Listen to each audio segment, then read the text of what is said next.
গত ৭ই সেপ্টেম্বর ছিল কবি সুনীল গঙ্গোপাধ্যায়ের জন্মদিন। আমরা দুপুরে বেরিয়ে পড়েছিলাম পশ্চিমবঙ্গ বাংলা একাডেমির উদ্দেশ্যে। সেখানেই কবিকে শ্রদ্ধা জানিয়ে একটি কবিতা পাঠের আসর বসেছিল। ভীষণ সুন্দর সময় কাটিয়েছিলাম আমরা অনেকক্ষণ সেখানে থেকে। বেরিয়ে এলাম যখন, তখন সন্ধে নেমে এসেছে।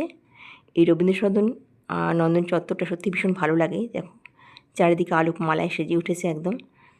প্রচুর মানুষের ভিড়ও ছিল। গগনেন্দ্র প্রদর্শনশালায় চলছিল কাঁথা কাজের প্রদর্শনী।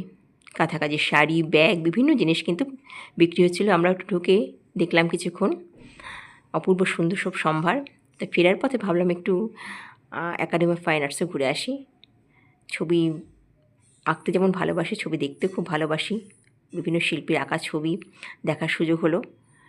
অপূর্ব সব ছবির সম্ভার দেখতে পেলাম। সত্যি খুব সুন্দর কাটলো দিনটা। সবাই ভালো থেকো। আজকের মতো কিন্তু টাটা।